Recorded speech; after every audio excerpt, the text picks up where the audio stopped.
Ladies and gentlemen, thank you very much for inviting me to this conference here in Prague.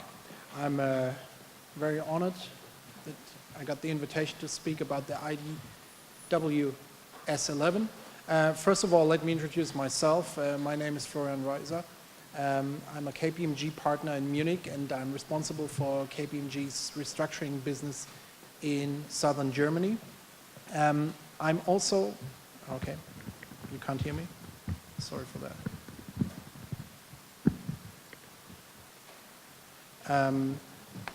You're probably also wondering what the IDW is. I will explain that in a minute. I'm also a member of the committee at the IDW for business restructuring and insolvency issues. That's actually the committee who published this standard. Today I would like to give you a short wrap up what the standard is standing for, because at the first glance everything looks quite simple in theory, how to assess the bankruptcy of a company or not.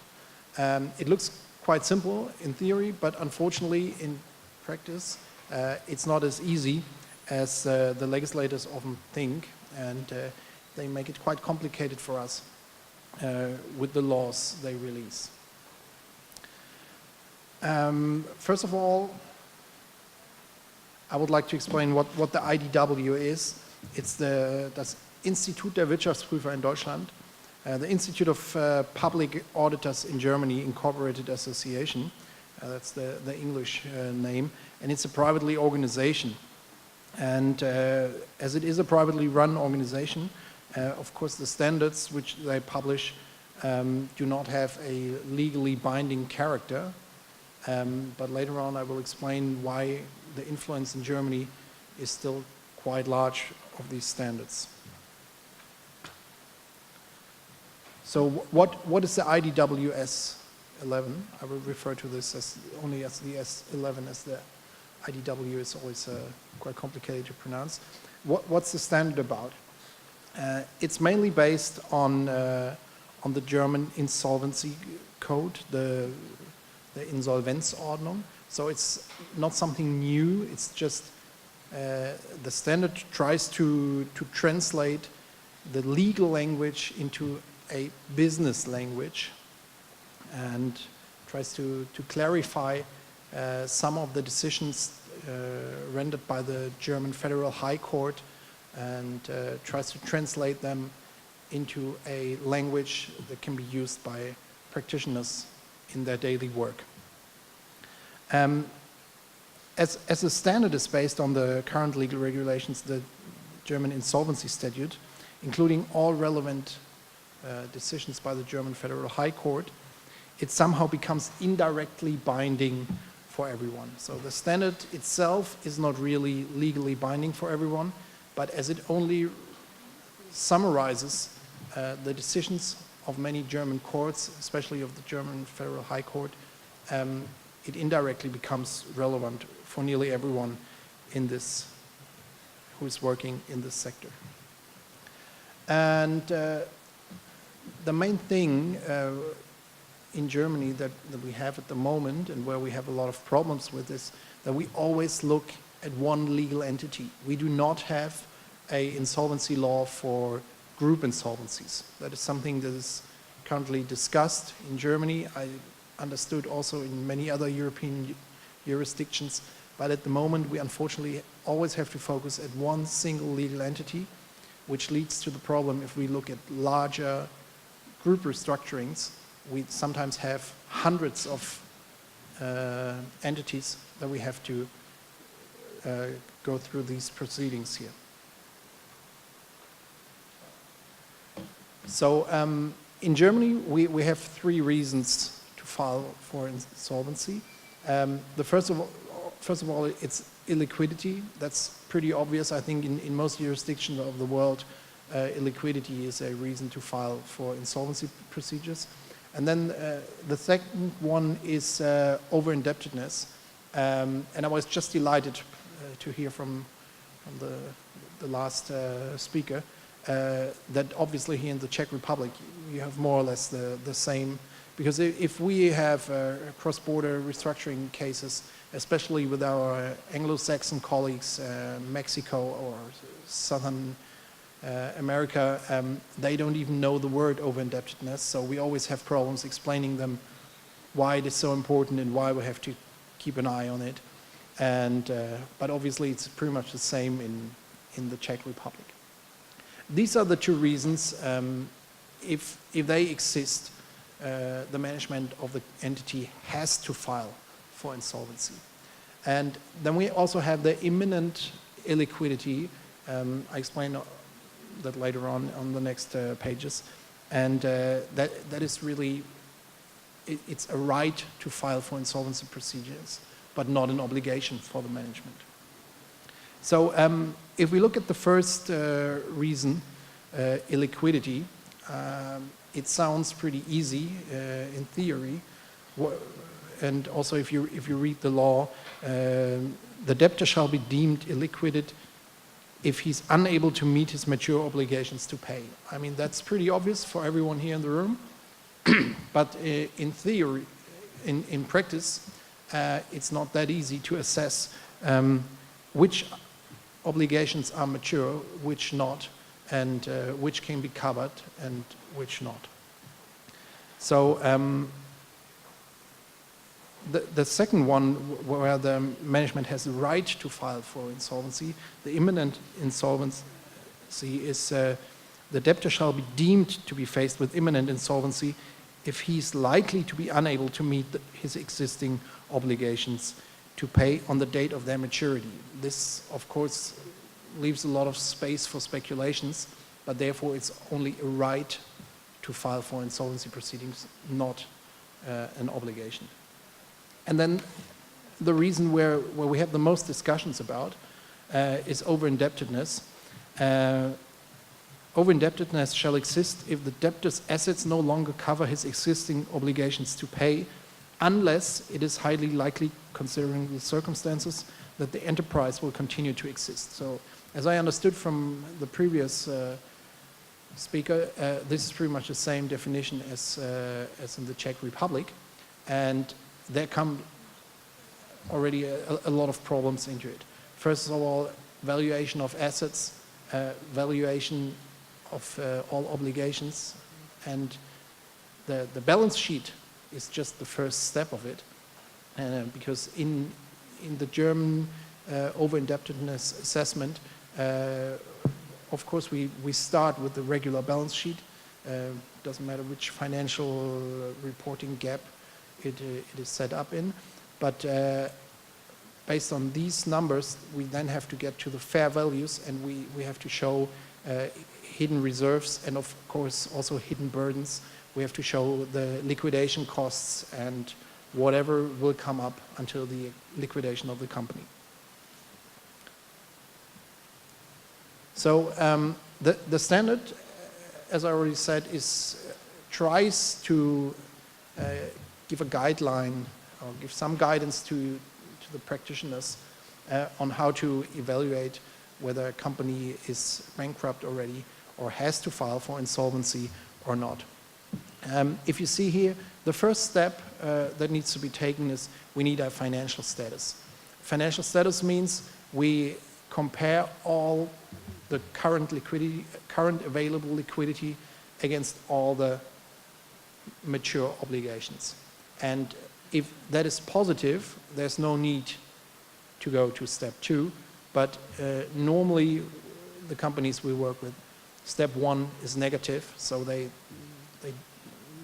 current available liquidity does not cover all the mature obligations and due liabilities.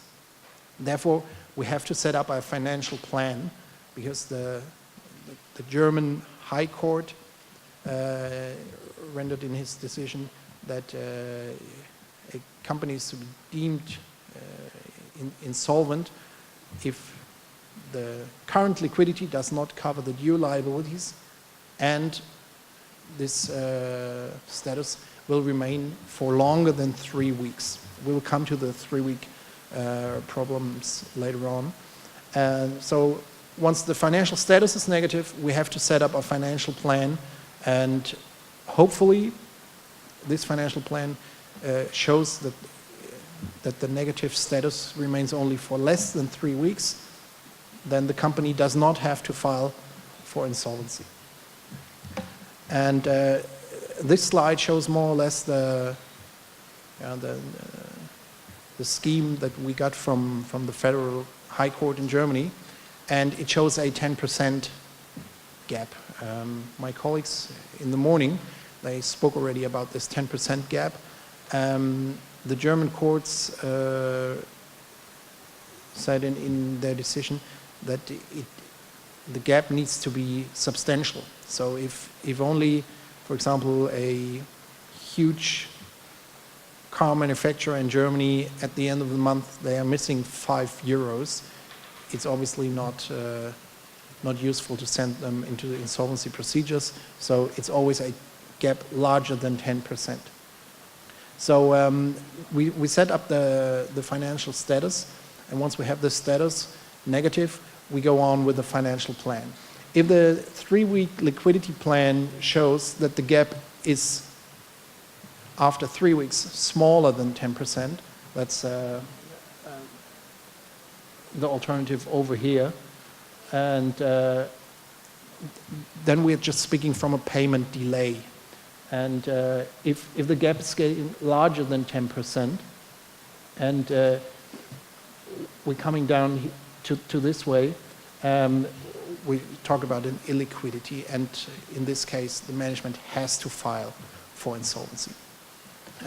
Sounds quite easy in theory, but in practice, again, a lot of things come in that need to be considered. First of all, normally we don't have just one legal entity.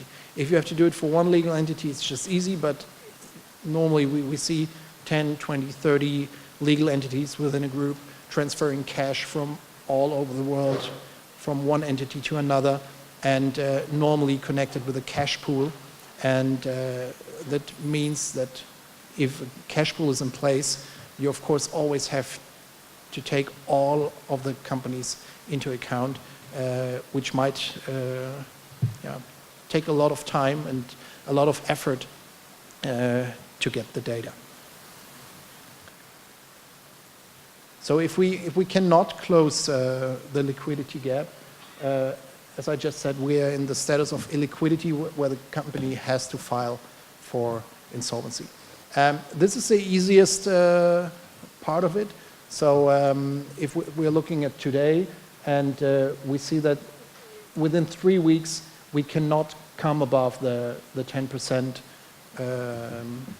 threshold set by the German Federal Court. The company is illiquid and has to file for insolvency procedures. This one is much more complicated.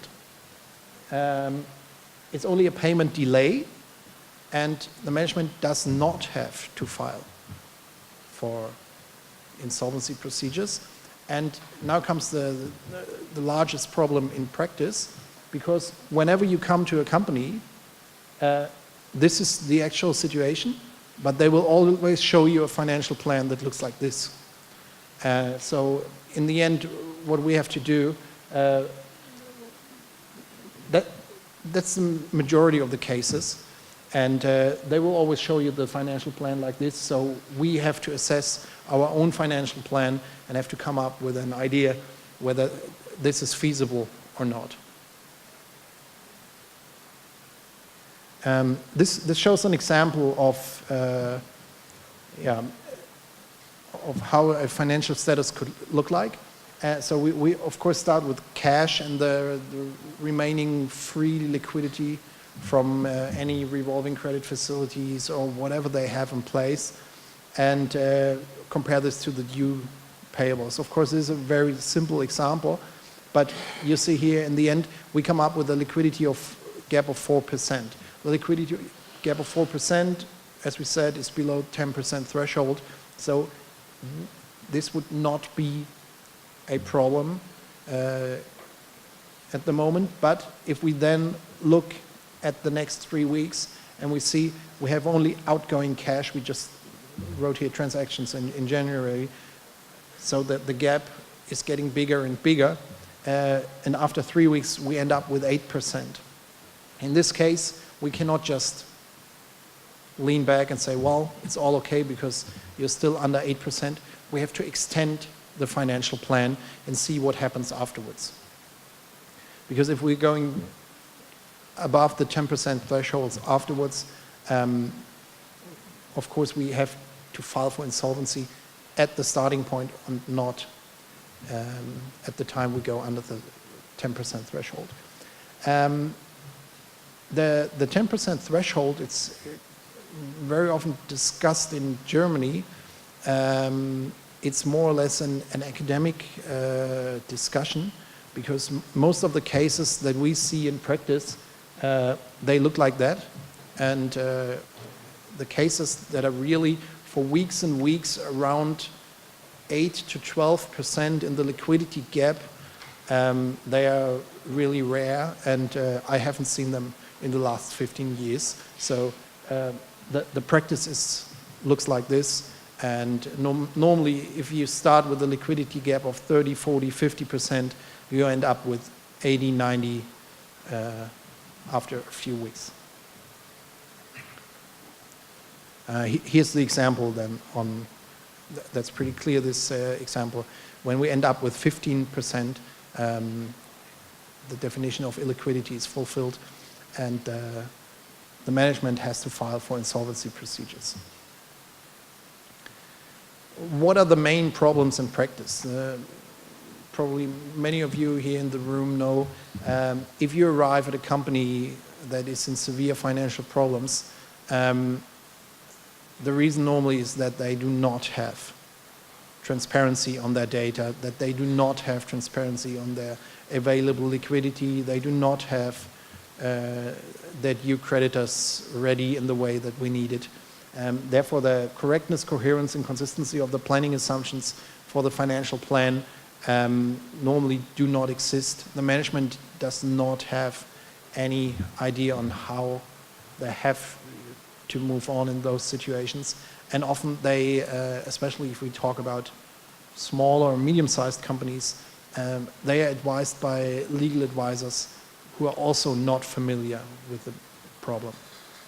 If you come to larger corporations, or especially if the large Anglo-Saxon private equity funds are behind the companies, they are normally advised by the big law firms, and you find much more transparency in the data, and it's much easier to work with them. Trapped cash is always a big problem. If we meet the first time with the management in trouble, they believe they have tons of cash, especially in China, so nothing is a problem. Of course, trapped cash is always a problem, because if I can't get the money out of China, it will not help me with my German entity or whatever entity in Europe to fulfill my due liabilities. Cash pooling is also a big problem, because I'm not sure how they do this in the Czech Republic, but in Germany and many other jurisdictions, cash pools need to be cancelled in case of a crisis. Has to do with duties of managing directors in entities that are cash positive, and they just provide cash upstream into the cash pool, knowing they will never get it back, because the parent company is obviously in trouble. These are the main problems that we face in practice.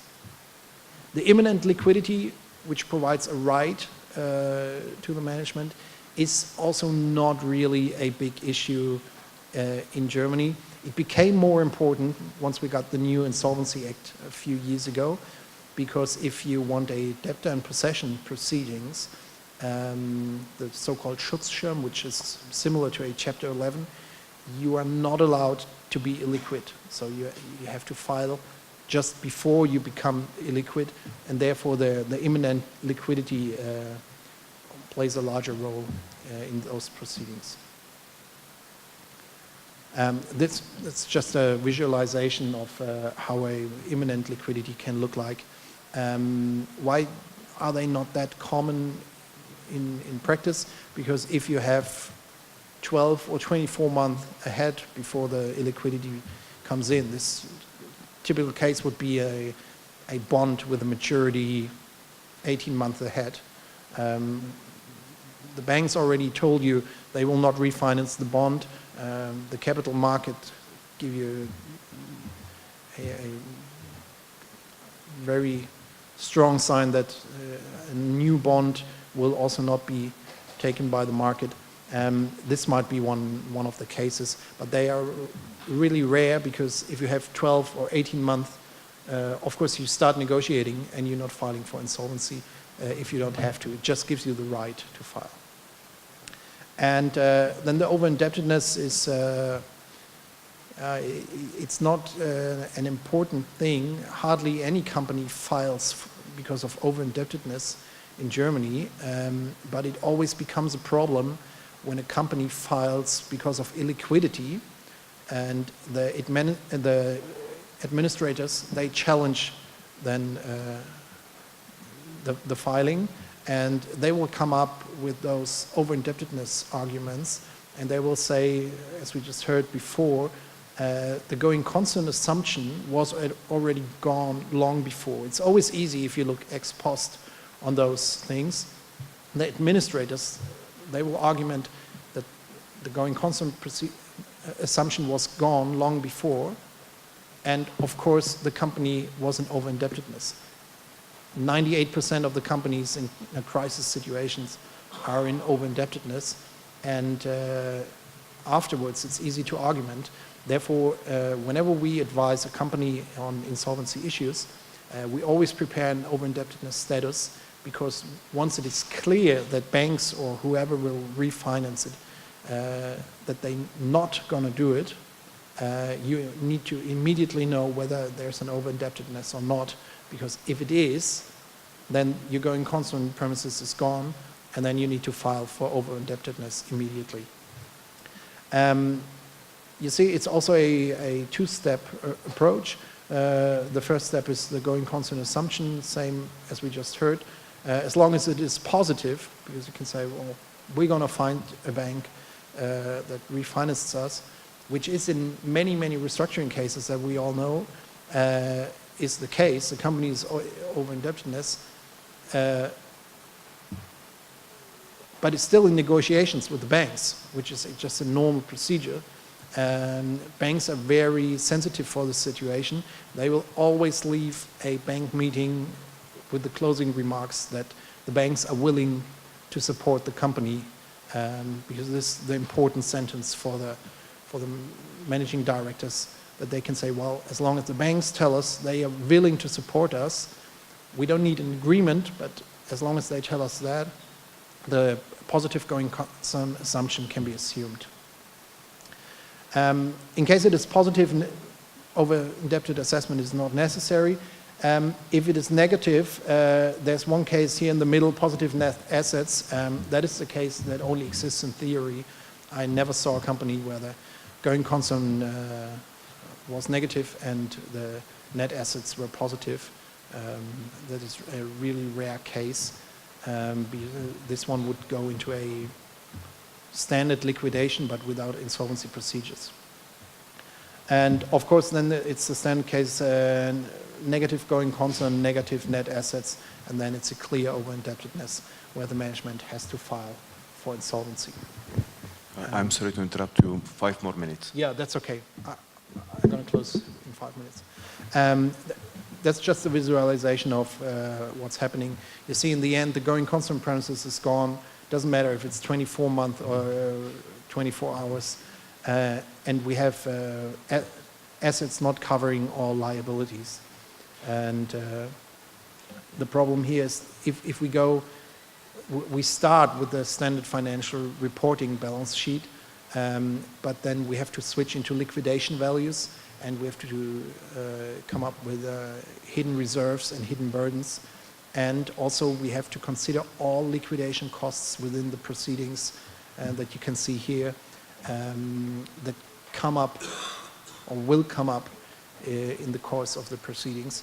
And this normally, even if a company is not over-indebted in the balance sheet as of local GAAP or whatever they do, after they have booked the receivable, the provisions for those liquidation costs, they are all in over-indebtedness. And this is pretty much an example how this can look like. You see we finished goods, for example, we have liquidations costs of 1,000 that need to be considered, and property hidden reserves are normally in the real estate, so we come up to liquidation values, and we also have the liquidation costs here, and therefore we end up with an over-indebtedness. Very simple example, it's much more complicated in practice, but I chose this because there's one thing how we can still avoid the over-indebtedness, and that's the bank loan or whatever. It can also be a shareholder loan. If they declare qualified subordination, this can heal this over-indebtedness, because if there's a qualified subordination on this loan, we don't have to consider it in this liquidation status, and then we would have positive net assets. So here again, that's the full scheme of the S11 on how to proceed when assessing bankruptcy reasons for German entities. You see, it's illiquidity, which is pretty obvious, and over-indebtedness leads to an obligation to file for insolvency, and also if you have imminent illiquidity, it's a right to file, which is then important for some debtor in possession proceedings.